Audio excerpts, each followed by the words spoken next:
Bismillahirrahmanirrahim. Assalamualaikum warahmatullahi wabarakatuh. Alhamdulillahi rabbil alamin. Hamdan syakirin, hamdan na'imin, hamdan yuafi ni'amahu wa yukafi'u mazidah. Allahumma salli wa sallim ala nabiyyina Muhammadin sallallahu alaihi wasallam wa alihi wa ashabihi wa man tabi'ahum bi ihsanin ila yaumiddin, amma ba'du. Para alim ulama kami, para guru kami, ustadz kami, para imam kami yang kami muliakan, orang-orang tua kami yang kami muliakan, abang-abang kami, tuan-tuan, adik-adik kami, alhamdulillah. Kembali kita bersyukur kepada Allah Subhanahu wa taala. Allah masih memperpanjang umur kita dan kita berharap pada Allah Subhanahu wa taala umur yang panjang ini Allah berikan, Allah sertakan keberkahannya juga. Berapa banyak orang yang umurnya panjang namun tidak Allah berikan keberkahan. Yang dikhawatirkan ya ikhwah, Allah panjangkan umur seorang hamba namun Allah berikan istidraj dalam hidupnya, dan ini yang paling berbahaya. Na'udzubillah min zalik. Allah perpanjang umurnya, Allah izinkan dia untuk bermaksiat karena Allah sudah muak kepadanya. Pada akhirnya Allah kumpulkan dosa-dosanya, kelak nanti Allah balas di akhirat. Na'udzubillah min zalik. Semoga Allah jauhkan kita dari hal itu. Berselawat kita kepada baginda Rasul sallallahu alaihi wasallam dengan ucapan Allahumma shalli ala Muhammad wa ala Muhammad.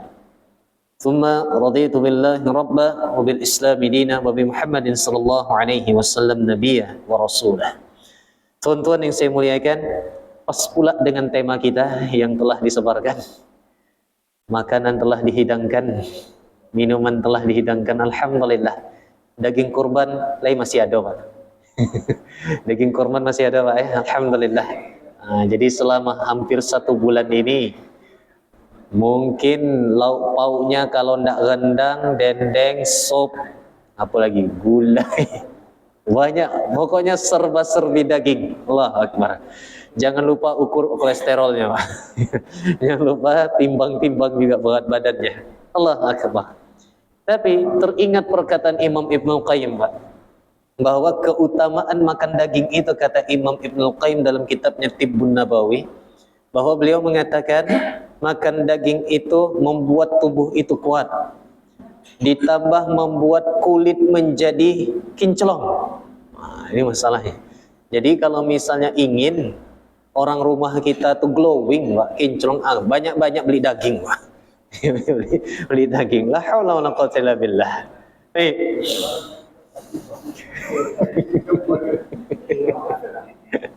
Subhanallah. Dalam satu hadis sahih riwayat Imam Bukhari, Rasulullah sallallahu alaihi wasallam bersabda, "Li ayyahfatiba ahadukum huzmatan 'ala zahrihi khairun min ay yas'ala ahadan fayu'tiyahu aw yamna'ahu." Kata Nabi sallallahu alaihi wasallam, lebih baik seseorang bekerja mengumpulkan kayu bakar, dia cari pergi ke hutan, ia kumpulkan kayu bakar, dia ikat lalu diangkatnya di punggungnya, itu lebih baik baginya dibanding dia meminta-minta diberi ataupun tidak. Ini tentang bagaimana pentingnya mencari sesuatu yang halal. Sebelum kita membahas tentang sunnah-sunnah dalam hidangan. Kemudian Rasulullah SAW juga pernah bersabda, hati-hati jangan sampai kita termasuk dalam sabda Nabi ini. Kata Nabi SAW, la ya'tiyanna 'alan nasi zamanun la yubalil mar'u biman akhadhal mal amin halalin amin haramin. Terima kasih. Kata Nabi SAW, akan datang nanti suatu zaman di mana manusia tidak akan peduli lagi dari mana hartanya ia dapat. Amin halalin amin haramin. Apakah hartanya ia dapat dengan cara yang halal ataukah dengan cara yang haram? Oleh karena itu, sebelum kita membahas tentang sunnah-sunnah dalam hidangan, karena momentum Idul Adha juga, setidaknya kita membahas bagaimana pentingnya makanan yang halal tersebut. Tuan-tuan yang saya muliakan, Rasulullah SAW pernah memberikan nasihat kepada Sa'ad ibn Abi Waqqas. Ya Sa'ad, attib mat'amaka takun mustajabat da'wah. Perbaikilah bagaimana caramu mengais rezeki, niscaya doamu akan diijabah, mustajab. Walladzi nafsu Muhammadin biyadihi, demi jiwa Muhammad yang berada di tangannya. Innal 'abda la yaqdhifu al-luqmatal harama fi jawfihi ma yataqabbalu Allahu minhu 'amala 40 yawman. Tidaklah, kata Nabi sallallahu alaihi wasallam, tidaklah seseorang menyuapkan makanan, sesendok makanan yang ia suapkan dari hal yang tidak halal, melainkan Allah tidak akan menerima amaliyahnya 40 hari. Kemudian kata Nabi sallallahu alaihi wasallam, wa ayyuma 'abdin nabata lahmuhu min suhtin fannaru aula bih. Dan daging mana saja yang tumbuh dari harta yang haram, daging mana saja yang tumbuh dari makanan yang haram, fannaru aula bih, wa iyadzu billah, neraka lebih pantas baginya. Hadis ini tercampur baur antara yang sahih dengan dhaif. Yang dhaifnya hanya di bagian kalimat Allah tidak akan menerima amalnya 40 hari. Sedangkan yang lainnya sahih insyaallah taala. Walaupun hadisnya dhaif, namun maknanya sesuai, matannya sahih. Karena kenapa? Seseorang yang beribadah dengan hasil makanan yang tidak halal, hati-hati. Yang dikhawatirkan ya ikhwah adalah Allah tidak menerima amal solehnya. Wa na'udzubillahi min zalik. Kemudian Allah Subhanahu wa taala juga berfirman di surah Al-Mu'minun ayat 51. Ya ayyuhar rasul kulu minat thayyibati wa'malu shalihan. Wahai para rasul, walaupun di sini yang dihimbau adalah para rasul, ya, asbabun nuzulnya ini khas, namun hukumnya am, hukumnya untuk semua kalangan. Di sini kata Nabi, kata Allah Subhanahu wa taala, wahai para rasul, kulu minat thayyibati wa'malu shalihan.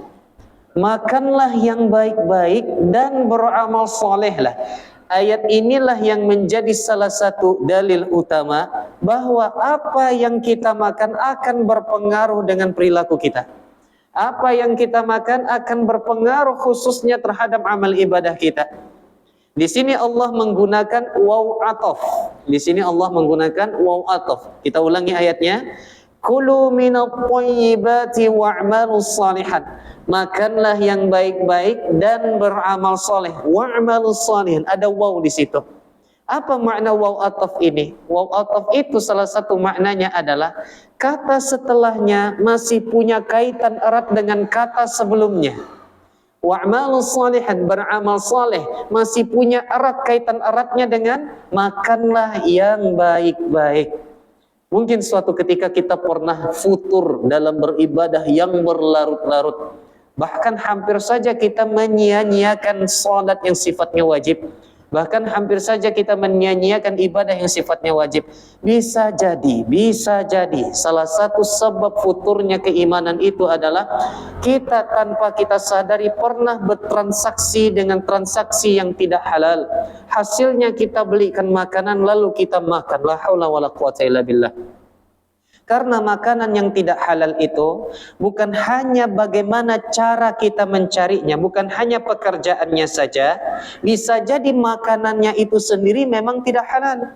Atau bisa jadi pekerjaannya halal, yang dibeli halal, transaksinya tidak benar. Transaksinya tidak benar. Jadi ada 3 kemungkinan sebab sesuatu menjadi tidak halal. Yang pertama memang pekerjaannya tidak halal. Yang kedua makanannya memang secara zat itu tidak halal. Yang ketiga transaksinya juga tidak halal. Salah satu transaksi yang tidak halal yang sering kita dapatkan, yang ada kita dapatkan di masyarakat, contoh misalnya saya menjual ini susu kambing, Pak. Alhamdulillah. Misalnya saya menjual susu kambing ini harga pasaran 5.000 satu gelas. Tiba-tiba ada orang datang dan ini orangnya tak saya kenal. Dialek bahasanya pun bukan ini bukan uang selat panjang. Nah, ini dialek uang jauh pendatang. Akhirnya karena saya ingin mencari untung yang maru, nah, kalau bahasa kami maru itu artinya rakus. Akhirnya saya jual susu kambing ini dengan harga 10.000. Lalu saya iming-imingkan bahwa susu kambing 10.000 ini dah paling murah nih Pak. Dah paling murah. Karena saya tahu dia bukan uang asli selat panjang. Dia cuma singgah saja. Padahal harga pasarannya 5.000 rupiah, itu pun sudah sebenarnya paling mahal. Tapi saya katakan 10.000. Ini dah paling murah. Ada ada dusta. Ada kadzib di dalamnya, ada dusta yang tercampur di dalamnya, maka transaksinya menjadi tidak halal. La haula wala quwwata illa billah. Bahkan kalaupun barangnya sudah dibeli oleh sang pembeli, kemudian esok harinya dia ternyata tahu harga pasarannya, oh ternyata dia kena kicuh, dia kena tipu, maka berhak pembeli tersebut mengembalikan, refund. Berhak dia meminta uangnya kembali kepada pedagang yang menjualnya lebih mahal tadi. Nah, ini secara transaksi ilmu fikih muamalat, fikih jual beli, ya, fikih jual beli. Baik. Kemudian Al-Imam Hasan Al-Basri rahimahullah taala berkata, "Ama wallah ma umiru bi asfarikum wala ahmarikum wala hulwikum wala hamidikum walakin qala intahu ila al-halal minhu." Demi Allah, Allah tidak memerintahkan kita agar memakan makanan warna merah saja, cari makan yang merah saja. Allah juga tidak memerintahkan kita makan makanan yang kuning. Allah juga tidak memerintahkan kita makan yang manis-manis saja. Dan Allah juga tidak memerintahkan kita makan yang masam. Allah cuma minta satu saja. Apa? Makanlah yang halal. Terserah mau warnanya apa, mau rasanya bagaimana, Allah cuma minta satu, makanlah yang halal. Rasulullah SAW bersabda ketika telah menyebutkan ayat surah Al-Mu'minun ayat 51 tadi. Kemudian Rasulullah menceritakan ar-rajul, seseorang yutirus safar, sedang bersafar. Kemudian Nabi memberikan ciri-ciri yang bersafar ini. Asy'atha aghbar, rambutnya kusut, pakaiannya kusut, wajar seperti orang bersafar. Kemudian yamuddu yadayhi ila sama, dia mengangkat tangannya ke langit memohon kepada Allah. Dia memanggil Allah, ya Rabb, berdoa dia kepada Allah. Tetapi Nabi bersabda, wa mat'amuhu haram, wa mashrabuhu haram, wa malbasuhu haram, wa ghudhiya bil haram. Makanan yang ia makan dari yang haram, minumannya dari yang haram, pakaiannya dari yang haram, semua yang ada tubuhnya berasal dari yang haram. Bagaimana Allah akan mengijabah doanya? La haula wala quwwata illa billah. Dalam perkataan Ibnu Umar yang sering kita sampaikan, enggak di sini, di tempat lain juga, bahwa kata Ibnu Umar radhiyallahu anhuma, man ishtara, siapa yang membeli pakaian yang dia bawa untuk salat dengan harga 10 dirham, 9 dirham dari yang halal, 1 yang ia dapatkan dari yang haram, maka Allah tidak akan menerima salatnya selagi pakaian itu dipakai. La haula wala quwwata illa billah. Bayangkan ya ikhwah, apalagi sekarang musim haji. Kalau sempat biaya hajinya ia dapat dari yang tidak halal, berapa biaya haji kita? 40 juta, 50 juta, 70 juta, 90 juta. Ada yang furoda sampai ratusan juta. Bayangkan, yang 300 juta, ternyata ada 1 juta yang ia dapat dari yang tidak halal. Maka 299 juta takkan Allah anggap. La haula wala quwwata illa billah. Kalau merujuk perkataan Ibnu Umar tadi, 10 dirham dia beli dari yang halal, 9 dari yang halal, 1 dari yang tidak halal. Kemudian dia pakai baju tersebut untuk salat, maka Allah tidak akan menerima salatnya. La haula wala quwwata illa billah. Oleh karena itu ikhwatul kiram rahimani rahimakumullah, nasihat untuk diri saya pribadi juga, tumbuhkanlah sikap wara' di dalam hati kita. Ketika ada sesuatu yang sifatnya masih syubhat, alangkah lebih baik ditolak saja. Sesuatu yang lebih syubhat. Contohnya Imam An-Nawawi rahimahullahu ta'ala. Siapa yang tidak kenal dengan Imam An-Nawawi? Pembesar mazhab Syafi'iyah, pemilik kitab Al-Minhaj, pemilik kitab Majmu' Syarhul Muhadzab, pemilik kitab Fenomenal Riyadhus Shalihin, pemilik kitab Rawdatul Talibin yang kitabnya dipakai di seluruh negara kaum muslimin. Imam An-Nawawi ketika beliau dari kampungnya Nenafa, atau bahasa Arabnya Nawa, yang dimana Nabi Yunus pernah diutus di situ. Yang dimana Nabi Yunus pernah diutus di situ, kampung Ninawa, atau bahasa Arabnya Nawa, karena itu namanya Imam An-Nawawi. Ketika beliau pergi ke Damaskus mengajar dan belajar, kemudian habislah bekal di rumahnya, apa yang dilakukan oleh Imam An-Nawawi? Apakah dia akan membeli makanan yang ada di kota besar? Tidak, beliau pulang lagi ke kampungnya, dia ambil makanan yang menurutnya jelas kehalalannya, kemudian dia bawa lagi ke kota besar tersebut. Allahu Akbar. Walaupun sebenarnya boleh-boleh saja, sah-sah saja kita membeli makanan di kota-kota besar, namun menurut beliau Imam An-Nawawi sudah tercampur aduk semuanya. Karena itu dia pulang kembali, mengambil berasnya, mengambil gandumnya, kemudian datang lagi ke kota Damaskus belajar dan mengajar. Ini tingkat wara yang sangat tinggi. La haula wala quwwata illa billah. Al-Imam Abu Abdullah An-Nibaji Az-Zahid rahimahullah ta'ala, beliau mengatakan ketika mensyarahkan hadis yang kita bacakan di awal tadi, apa kata beliau? Khamsu khisalin biha tamamul amal. 5 syarat diterimanya amal. Jadi sekali lagi tuan-tuan yang saya muliakan, tak dapat lagi kita mengatakan yang penting niat baik. Satu sisi perkataan yang penting niat baik bisa bermakna, tapi satu sisi belum sempurna maknanya. Contoh, yang penting niat baik itu sangat bisa berlaku di ibadah yang sifatnya ghairu mahdhah. Sedangkan sifat yang ibadahnya mahdhah ada syarat-syarat yang harus disempurnakan lagi. Apa perbedaan antara ibadah mahdhah dengan ghairu mahdhah? Ibadah mahdhah adalah ibadah yang memang sudah ada dalil yang ditetapkan, seperti salat, zakat, puasa dan haji. Sedangkan ghairu mahdhah adalah yang awalnya bukan bagian dari ibadah. Dia hanya seperti aktivitas pada umumnya, makan, minum seperti biasa. Tetapi kalau dia niatkan karena Allah, yang penting niat baik, dia niatkan karena Allah, bisa mendulang pahala. Contoh dalam makanan, minuman yang terhidang di hadapan kita. Kalau kita niatkan, ya Allah, hamba makan ini ya Allah, makan kue ini ya Allah, agar hamba tidak mengantuk ya Allah, sehingga hamba tetap mendapatkan berkah dari majelis ilmu ya Allah, maka insya Allah makan kita berpahala. Tetapi kalau hanya sekedar makan, kalau mak gua, kau mani gua. Menurut selera saja, tidak ada niat dalam untuk takarrub kepada Allah, maka makannya hanya sekedar makan biasa saja. Makan biasa saja. Tapi kalau diniatkan karena Allah, niatnya baik, insya Allah mengandung pahala.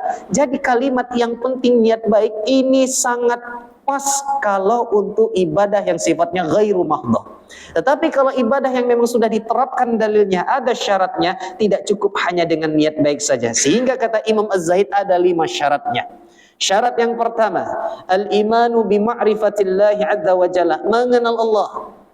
Kalau ingin amal diterima, mengenal Allah terlebih dahulu. Yang kedua, ma'rifatul haq, mengenal kebenaran. Orang yang mengenal Tuhan belum tentu mengenal kebenaran, Pak. Orang yang mengenal Tuhan, mengenal Allah, belum tentu mengenal kebenaran. Kita lihat bagaimana orang-orang Quraisy jahiliyah terdahulu. Mereka kenal Allah, tahu. Ketika ditanya dalam riwayatnya, Tuhanmu ada berapa? Maka mereka menjawab, Tuhan kami yang di bumi ada 300-an. Tetapi Tuhan kami yang berada di langit hanya 1 saja, yaitu Allah Azza wa Jalla. Bahkan Allah pun mengisahkan juga di dalam Al-Quran ketika mereka diuji dengan cobaan musibah. Maka yang mereka berdoa kepada siapa? Kepada Allah. Mereka tidak berdoa kepada Lata wal Uzza. Mereka berdoa kepada Allah Subhanahu wa ta'ala. Mereka mengenal Allah. Mereka mengenal Allah. Oleh karena itu, apakah masa 500 tahun antara Nabi Isa dengan Nabi Muhammad dapat disebut sebagai ahlul fatrah? Memang sebagian ulama ada yang menyebut itu masuk ahlul fatrah. Namun sebagian lagi mengatakan tidak. Tidak, karena kenapa? Allah telah dikenal. Dakwah Nabi Ibrahim dan Nabi Ismail di seantara Mekah sudah dikenal. Apa buktinya? Contoh saja. Sebelum Nabi Muhammad diutus, ayah Nabi Muhammad siapa namanya, Pak? Abdullah. Mereka sudah kenal dengan Allah, hamba Allah Subhanahu wa ta'ala. Nah, ini dia. Karena itu orang-orang Mekah terdahulu, orang Quraisy jahiliyah dulu, mereka mengenal Allah, tapi mereka tidak mengenal kebenaran. Mereka tidak mengenal kebenaran. Syarat yang ketiga agar amal itu diterima oleh Allah adalah ikhlas karena Allah. Ini sudah pasti. Ini sudah pasti. Syarat yang keempat, nah ini dia slogan Muhammadiyah dari dulu. Ittiba'us sunnah, mengikuti tata cara sunnah Nabi sallallahu alaihi wasallam. Semoga ini tetap dipegang erat dan tidak terpolitisasi. Ya, semoga ini tetap terpegang erat insyaallah taala. Amin ya Allah ya rabbal alamin. Dan syarat yang kelima. Kita mengenal Allah, kita mengenal kebenaran, beramal ikhlas karena Allah, kemudian mengikuti tata cara yang dicontohkan oleh Nabi. Tapi syarat yang kelima, tidak makan yang halal. Maka kata Imam Az-Zahid, lam tantafi', tak bermanfaat amalmu. La haula wala quwwata illa billah. Sekali lagi tak dapat lagi kita mengatakan, ya. Yang penting kita sudah beramal, urusan diterima, urusan Allah. Satu sisi perkataan ini betul, satu sisi perkataan ini bisa keliru. Kapan betulnya? Ketika kita sudah maksimal ikhtiar dengan ilmu, dengan syarat yang telah Allah berikan, sudah berusaha, tuan-tuan sudah berusaha mengenal Allah, bahkan memperdalam ilmu tauhid, kemudian mengenal kebenaran, ikhlas, berusaha melatih diri untuk ikhlas, maksimalkan mencontoh Nabi SAW, dan maksimalkan ikhtiar makan yang halal, barulah tuan-tuan mengatakan urusan diterima, urusan Allah. Betul, baru tawakal. Tetapi bisa keliru kalimat ini ketika pelakunya asal-asalan dalam beribadah, kemudian makanan yang tidak halal semuanya masuk semua, ibarat halal haram hantam saja. La haula wala quwwata illa billah. Lalu kemudian dia mengatakan urusan diterima, urusan Allah. La haula wala quwwata illa billah. Ini bisa keliru juga kalimat yang seperti ini. Baik. Oleh karena itu ibarat kata pepatah, di kullil maqalil maqam wa li kulli maqamin maqal. Setiap perkataan ada tempatnya dan setiap tempat ada perkataannya. Baik. Oleh karena itu sedikit kita memahami sebuah tema yang dulu pernah kita perdalami juga sebelum kita masuk pada sunnah-sunnah dalam hidangan, yang temanya adalah bagaimana kita menentukan makanan itu halal dan makanan itu tidak halal. Setidaknya dalam fikih-fikih ta'am, fikih makanan, ada 10 kaedah. Ada 10 kaedah agar yang kita masukkan ke dalam tubuh kita menjadi perkara yang halal dan jelas hukumnya. Sebenarnya banyak yang ingin kita bahas. Misalnya terutama dalam pekerjaan apa saja yang halal dengan tidak halal. Kemudian bagaimana transaksi jual beli yang halal dengan tidak halal. Kemudian makanan yang bagaimana kaedahnya yang halal dengan tidak halal. Kita ambil yang pertengahan saja dulu. Bagaimana zat makanan itu menentukan mana yang halal, mana yang tidak. Terdapat ada 10 kaedah bapak-bapak yang saya muliakan, para orang tua kami yang kami muliakan, para ulama kami muliakan. Ada 10 kaedah. Ada 10 kaedah untuk menentukan makanan ini halal atau tidak. Kaedah yang pertama, terdapat dalil yang menunjukkan secara jelas haramnya suatu zat. Allah telah menyebutkannya di dalam Al-Quran. Contoh misalnya Al-Ma'idah ayat 3. Hurrimat alaikumul maitatu waddam wa lahmul khinzir wa ma uhilla li ghairillahi bih. Allah menjelaskannya dengan lugas, dengan tegas, dengan soreh di situ. Salah satu makanan yang tidak halal adalah mayit, bangkai. Yang kedua, darah. Darahnya bagaimana? Bagian ulama mengatakan darah yang tidak halal adalah darah yang mengalir. Yang ketiga, walahmul khinzir. Daging khinzir. Ya, khinzir insyaallah tuan-tuan tahu ya.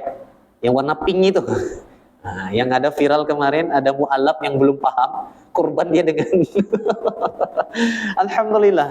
Kalau ini tidak tahu Pak, niatnya baik, insya Allah pahalanya sampai. Karena ini memang tidak tahu, ini tidak tahu dia. Dan dia memang baru mu'alaf, wajar diberi uzur. Beda dengan kita yang sudah tahu.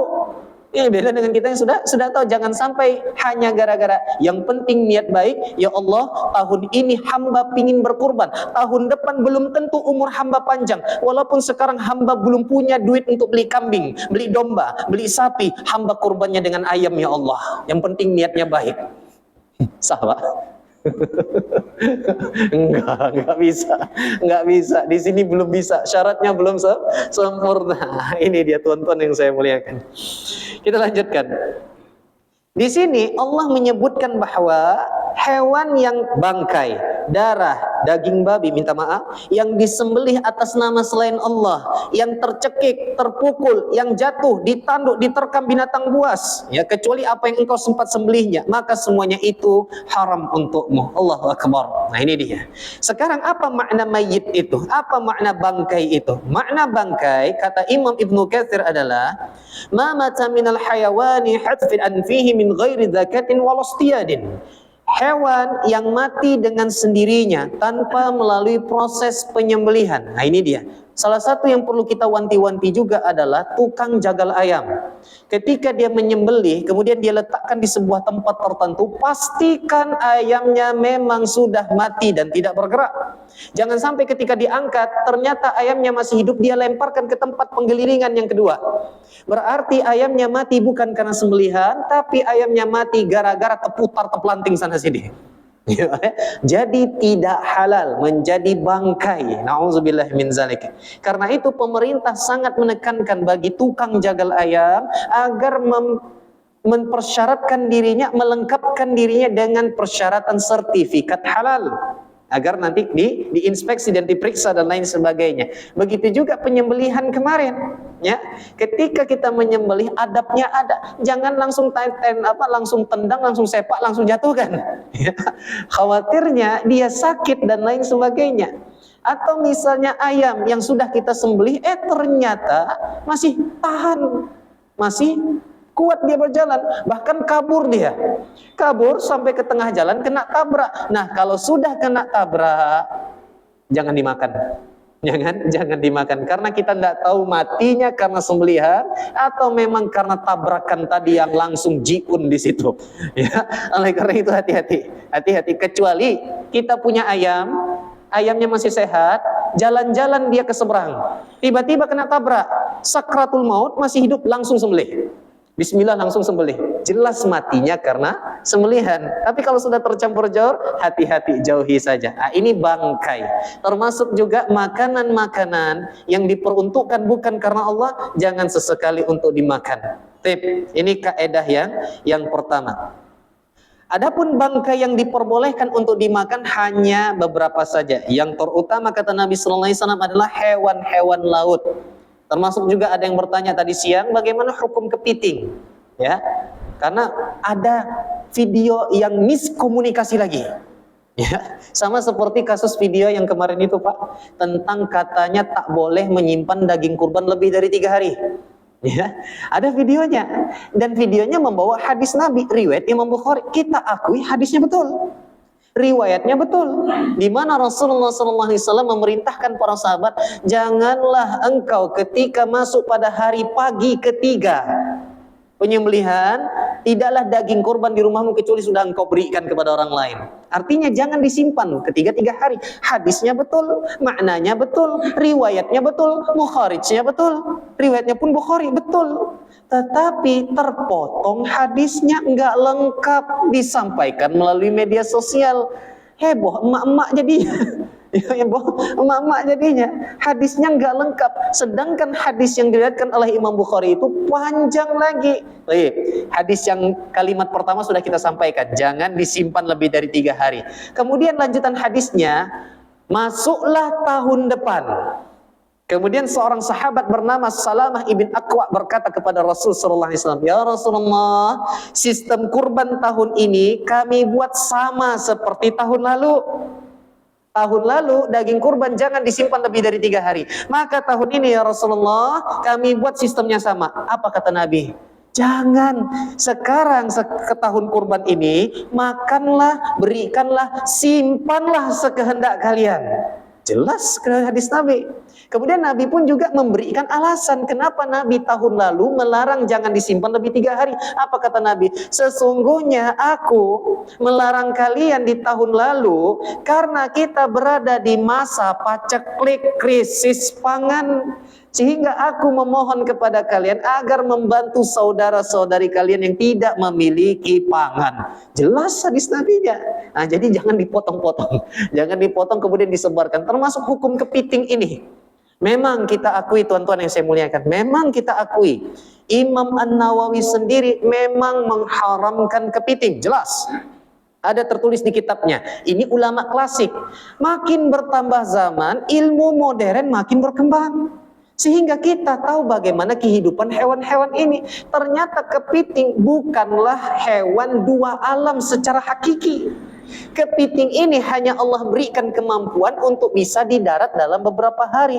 Tetapi kalau dia tidak tersentuh air, Pak, pasti mati, isi dagingnya kosong, melompong. Karena itu kalau kepiting hidup di laut, nah di laut pun terus dia tanpa pergi ke darat, tak ada masalah. Dia memang hidup, karena habitatnya memang hewan laut. Tapi kalau dia ke darat sesekali, sehari, 2 hari, 3 hari, 4 hari, nggak ada masalah. Sama seperti ikan, kalau bahasa kami di Kampar, Pak, bocek jolimbe. Siko apa bahasa? Haruan. Haruan, Mak, ya? Haruan. Yang dia kalau keluar aman, Mak, ya? Nggak ada mati. Seperti ikan timbakul juga.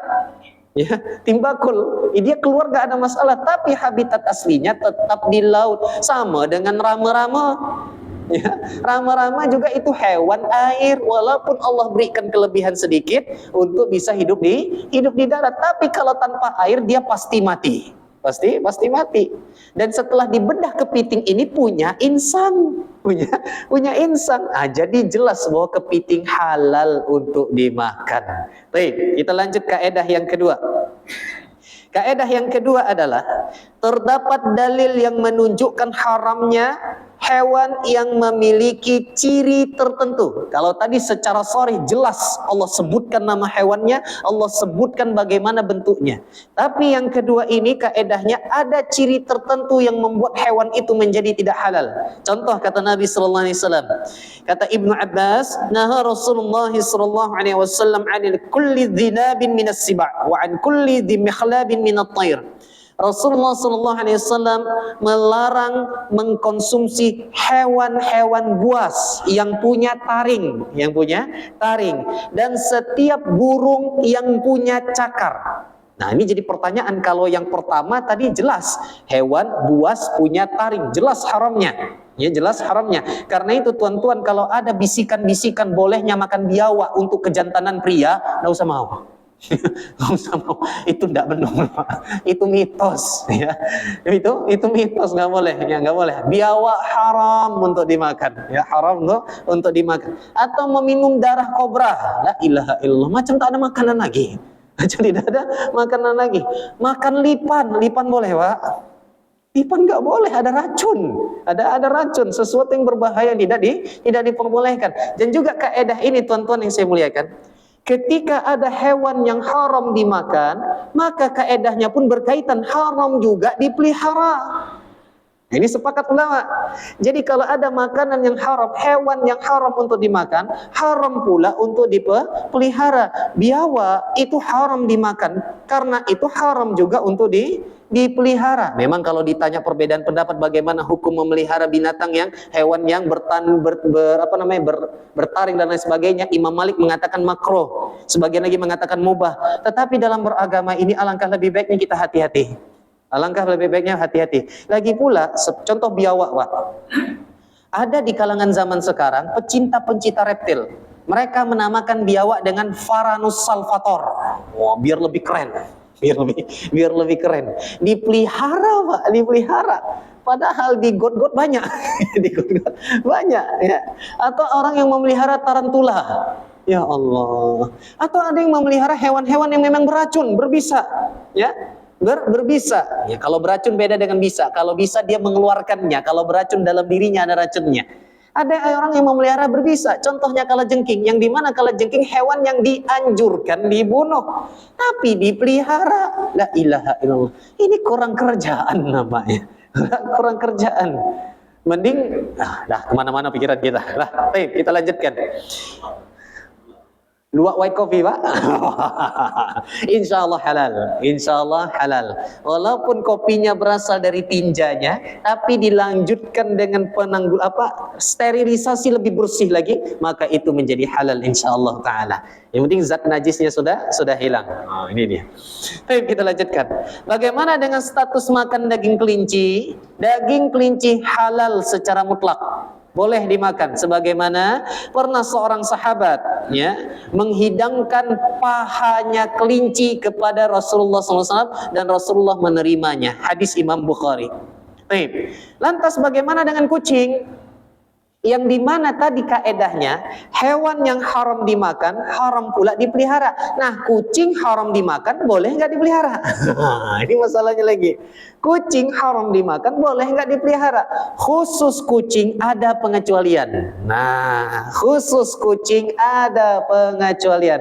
Boleh dipelihara karena ada beberapa sahabat Nabi yang pernah memelihara kucing, dan juga ada hadis Nabi di mana Rasulullah SAW kisahkan ada wanita yang memelihara kucing tapi tidak dikasih makan dan tidak diberikan kesempatan mencari makan, maka dia di dalam neraka. Di sini Nabi mengatakan wanita ini memelihara kucing, berarti memelihara kucing sudah menjadi kebiasaan manusia terdahulu. Hanya saja ulama beda pendapat tentang hukum jual belinya. Sebagian ulama mengatakan makruh, sebagian lagi mengatakan haram. Apa hadisnya? Ada landasan dalilnya yang dimana Jabir bin Abdullah mengatakan, anna Nabi sallallahu alaihi wasallam naha an thamanil kalbi wasinnaur. Rasulullah melarang hasil jual beli anjing dan kucing. Kalau anjing kita sepakat, di antara umat Islam nggak boleh jual beli. Ya, jual beli. Bagaimana dengan kucing si miau ini? Sebagian ulama mengatakan sinnaur ini maknanya bukan kucing lokal tapi kucing liar. Seperti kucing liar itu seperti kucing apa tuh, Pak? Yang belang-belang betutul-tutul itu. Nah, ini nggak boleh diperjualbelikan. Kalau kucing lokal masih boleh menurut sebagian ulama. Sebagian lagi mengatakan hukumnya tidak mutlak haram tapi makruh saja jual belinya. Mazhab Hambali mengatakan haram secara mutlak. Ya, terlepas dari perbedaan pendapat, kalau tuan-tuan punya kucing yang beranak pinak sangat banyak, apalagi jenis-jenis Persia, saya katakan tuan, kalau nampak kucing yang bulu lebat itu bukan Anggora. Ya, karena saya pecinta kucing juga maksudnya. Kucing Anggora di Indonesia itu bisa dihitung cuma 4 ekor. Setahu saya cuma 4 ekor. Karena kenapa? Anggora berasal dari Turki. Ya, dan orang pemerintah Turki kalau membawa kucing Anggora untuk keluar syaratnya sangat ketat. Adapun kucing yang bulunya lebat itu semuanya jenis Persia. Hanya saja beli kucing mahal-mahal. Mending untuk untuk pembangunan masjid lebih berfaedah insya Allah ya. Untuk amal jariah insya Allah lebih berfaedah lagi. Tetapi lagi saya serahkan kepada tuan-tuan, duit tuan-tuan sendiri. Ya, saya tak berani ngatur.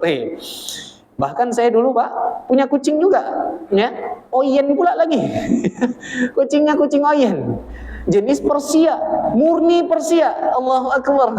Tetapi ternyata qadarullah, anak saya keduanya alergi kucing, tak dapat menghirup lagi. Ya sudah, saya kasih cuma-cuma sama anak Pak Haji, Bang Adi. Saya kasih cuma-cuma sama Bang Adi. Ownernya di kopi. Ya, tolong rawat baik-baik. Dan juga memang kalau kucing hias ini, Pak, ngeluar duitnya tuh per bulan, la ilaha illallah. Bukan main nih. Kalah pula skincare istri, Pak. Baik, tonton yang saya mulaikan, kita lanjutkan. Yang ketiga kaedahnya, kapan makanan itu halal dan haram? Kaedah yang ketiga, dianggap sebagai khubus, yaitu hal yang menjijikkan. Apa maksudnya? Mungkin secara fikih hewan ini halal, tidak ada dalil yang secara spesifik mengharamkannya.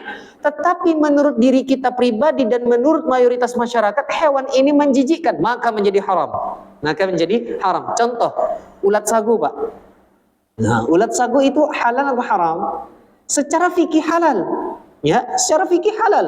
Kepalanya keras, badannya itu yang gemuk putih itu, ya, itu kalau dikunyah cus kemana-mana. Tetapi kalau menurut mayoritas masyarakat kita menganggap ulat sagu ini menjijikkan, menjadi haram. Menjadi haram. Nah, ini dia. Termasuk juga di Jogja, Pak, seingat saya itu ada namanya peyek laron. Bapak tahu laron, Pak? Yang itu, yang dia lampu-lampu tuh. Ternyata itu ditangkap, kemudian dibuat dicampur dengan peyek.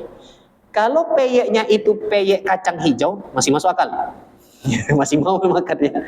Kalau peyeknya peyek kacang, masih mau juga. Peyeknya peyek ikan teri, kalau bahasa kami maco, ya, atau bilis, alhamdulillah masih kriuk juga. Iko laron, Pak. Di Tompe awak ada nggak yang buat itu? Nggak ada, Pak ya. Nah, mungkin kebiasaan di tempat sana. Kalau di tempat sana menurutnya lumrah, menjadi halal di sana. Tetapi kalau di tempat kita tidak lumrah, menjadi tidak halal di tempat kita. Nah, ini dia. Termasuk juga tuan-tuan yang saya muliakan, kami ketika memberikan sertifikat halal, misalnya bakso halal jelas, tetapi ketika baksonya diberi nama bakso setan, la ilaha illallah, bakso sambal iblis katanya. Kalau bakso potui masih ndak apur, Pak. Bakso petir masih nggak ada masalah. Iko bakso setan, Pak. Mungkin marketing, Pak ya, mungkin marketing. Di sini kami tidak dibenarkan memberi sertifikat halal. Karena salah satu validasi verbal untuk sertifikat halal adalah nama produknya tidak membawa sesuatu yang dibenci oleh agama. Setan itu jangankan Islam, seluruh agama membencinya. Dibuat pula nama bakso setan. La ilaha illallah. Marketing. Atau misalnya namanya bakso. Oke, bakso. Tetapi sensasinya berbeda. Apa sensasinya? Yang biasanya bakso itu dihidangkan di mangkok, ini enggak, Pak. Ada meja, di tengah meja itu diplester, dikasih semen. Apa yang disemen? WC jongkok, Pak. Taruh di tengah. Kemudian ditambal di bawahnya salurannya. Nah, bakso itu didatangkan, ditumpahkan di situ. Siapa yang nak makan? Ada, Pak, ada. Saya waktu itu nontonnya itu di berita. Berita seingat saya itu beritanya sudah lama, tapi saya masih teringat sampai sekarang. Ada yang seperti itu. Marketingnya oke lah ya, tapi tolong jangan menggunakan hal-hal yang seperti itu. Kemudian diikuti yang lain lagi. Pakai WC jongkok di tengah meja, di semen, makan es krim di situ, es krimnya ditumpahkan beleak-leak di situ. La ilaha illallah. Ada. La ilaha illallah. Kalau misalnya tempatnya, mejanya nggak ada masalah, di bawahnya air dengan ikan koi, mantap juga kayak gitu tuh, bagus. Walaupun anak-anak bakal berenang nanti di situ, ya nggak ada masalah. Ya, tapi ini WC jongkok yang sifatnya khabis, menjijikkan, diletakkan di tempat makan. La ilaha illallah Muhammadur Rasulullah. Kami nggak dibenarkan memberikan sertifikat halal untuk hal demikian. La ilaha illallah. Kaidah yang keempat, hewan yang diperintahkan syariat untuk membunuhnya tidak boleh dimakan, tidak boleh dipelihara. Apa saja hewan yang diperintahkan syariat disunahkan untuk dibunuh? Satu, tikus, jelas. Ya jelas, ini nggak boleh.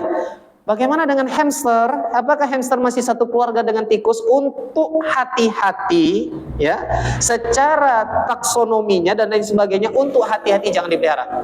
Untuk hati-hati saja, karena dia mirip dengan tikus. Ya, walaupun pecinta hamster mengatakan bukan tikus, ya bukan tikus. Tapi kalau menurut kita secara selaras pandang, Pak, tikus, tikus. Marmut halal, Pak. Marmut bukan bagian dari tikus. Marmut itu termasuk hewan-hewan yang hampir mirip-mirip dengan kelinci. Mirip dengan kelinci. Dan marmut itu halal insya Allah. Boleh dimakan, Pak. Cuma saya belum pernah makan daging marmut, Pak. Kalau daging kelinci pernah saya makan di dekat Kubang dulu. Nih di Kubang dulu, dekat Pekanbaru. Ada memang orang jual sate kelinci. Dagingnya enak, Pak. Dagingnya enak. Cuma ketika kita sudah melihara kelinci, yang imut-imut itu, nak disembelih, itu lain rasanya. Ya Allah Akbar. Kita lanjutkan. Kemudian hewan yang dianjurkan dibunuh, kalajengking. Jangan nak dipelihara. Belinya mahal pula lagi. La ilaha illallah. Yang ketiga, burung buas, termasuk elang. Elang, ya, termasuk elang, jangan dipelihara, tidak halal. Karena kenapa? Makannya saja tidak halal. Hewan termasuk hewan buas, elang termasuk hewan burung buas, termasuk juga burung hantu. Biarkan aja dia bebas, jangan nak dipelihara pula. Ya, penat, Pak, kalau melihara burung hantu, percayalah. Karena kenapa? Pakannya tuh tikus putih. Kalau makan ikan jarang dia maunya tikus. Beli mencit. Di mana? Di sini ada jual. Ada, la ilaha illallah. Kemudian apa lagi? Gagak dan anjing hitam. Kemudian ditambah lagi dalam riwayat lain, tokek. Ya, tokek itu banyak mitosnya, Pak. Banyak mitosnya. Salah satu mitos tokek adalah siapa yang makan daging tokek kuat nanti malam. La ilaha illallah. Pernah dengar nggak, Pak?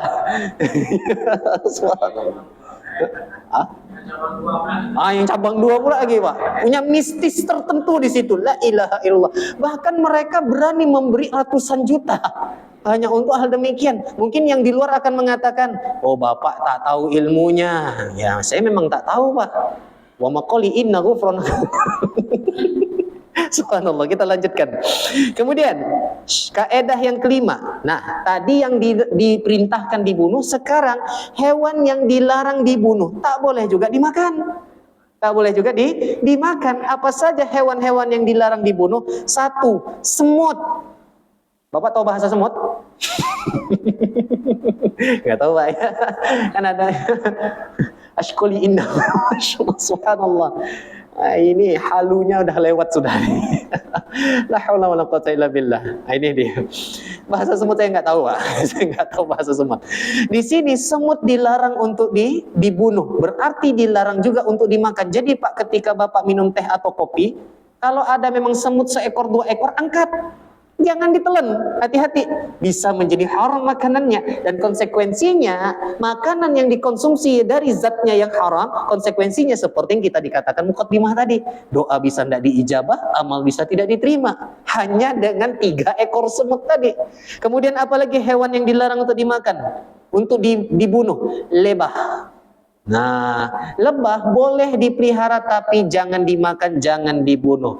Tuan-tuan yang hobi minum madu, ya bukan bermadu ya, minum madu, ya, senyum ngomong. Yang hobi di madu pula, la ilaha illallah. Ini bahaya nih, masanya direkam nih.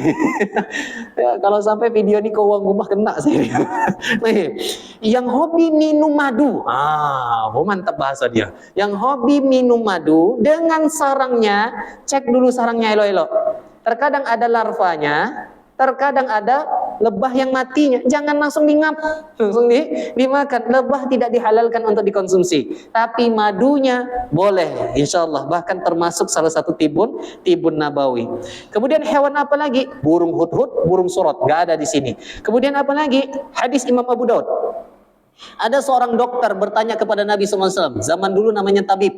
Ya. Ada seorang tabib bertanya kepada Nabi, boleh nggak katak atau kodok dijadikan sumber pengobatan? Maka kata Nabi SAW, Rasulullah melarang membunuhnya. Berarti melarang membunuhnya, tak boleh juga dikonsumsikan juga. Nah ini dia, katak dan kodok. Bahkan di dalam hadis lain Nabi mengatakan bahwa katak dan atau kodok itu walaupun mungkin spesiesnya sedikit berbeda, tapi mereka adalah hewan yang paling rajin bertasbih kepada Allah. Bagaimana bentuk tasbihnya? Wallahu alam, saya tak tahu. Dan saya tak punya ilmu laduni di dalamnya. Tonton tahu ilmu laduni? Ya, kalau di Muhammadiyah ilmu laduni memang gak dipakai dan memang gak diyakini itu ada. Ya, wallahu a'lam. Ilmu laduni itu Pak, sehari semalam Bapak bertapa saja di sebuah sungai pula. Diam saja Bapak, amalkan amaliyah tertentu, langsung muncul semua ilmu ke dalam diri Bapak. Semuanya bakal tahu semuanya. La haula wala quwata illa billah. Di Muhammadiyah tidak meyakini demikian. Yang keenam, lampu lagi. Jujur Pak, gigi lagi nyilu. Sempat saya nak WA tadi, Pak Wan tadi libur dulu lah kajian. Gigi nyilu. Nyilu luar biasa. Tapi alhamdulillah sudah dikasih obat sudah. Ya kalau disuruh pilih mana lebih mending sakit hati atau sakit gigi? Saya sakit hati Pak. Kalau sakit hati masih bisa merenung, tenangkan hati, insya Allah Allah berikan yang terbaik. Udah tenang insya Allah. Bawa ibadat tenang. Sakit gigi. Ya, memang kita bisa minta kepada Allah, Allah sembuhkan. Memang ikhtiarnya harus ada juga. Ikhtiarnya harus ada juga. Subhanallah. Apalagi besok berangkat pula. Ya, ambil cuti Pak, liburan. Liburan ya, liburan. Selama 7 hari jadilah atau 8 hari jadilah insyaallah. Kaidah yang keenam. Hewan yang lahir dari 2 perkawinan. Yang satu hewannya halal, satu hewannya tidak halal. Nikah mereka, punya anak. Anaknya tidak halal. Apa contohnya? Kuda kawin dengan keledai.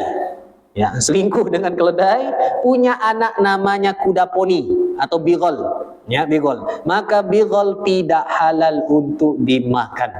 Apa contoh lainnya Pak? Hewan yang lahir dari 2 perkawinan, dari 2 hewan, satu halal, satu haram. Aduh, sorry Pak. Ada rasanya, alhamdulillah. Kalau hiu nikah dengan paus masih halal juga Pak. Masih halal juga insya Allah. Hiu apakah boleh dimakan? Halal. Hiu boleh dimakan. Buaya boleh nggak dimakan Pak? Ya, buaya laut Pak, bukan buaya darat. Buaya darat haram dimakan ya, haram. Buaya air, nih bukan kata saya hanya menukil. Menurut mazhab Syafi'iyah dan menurut Imam Syafi'i, buaya masih boleh dimakan. Nah, ini bahaya nih. Apa? Nah, itu dia, tapi hewan laut Pak masalahnya.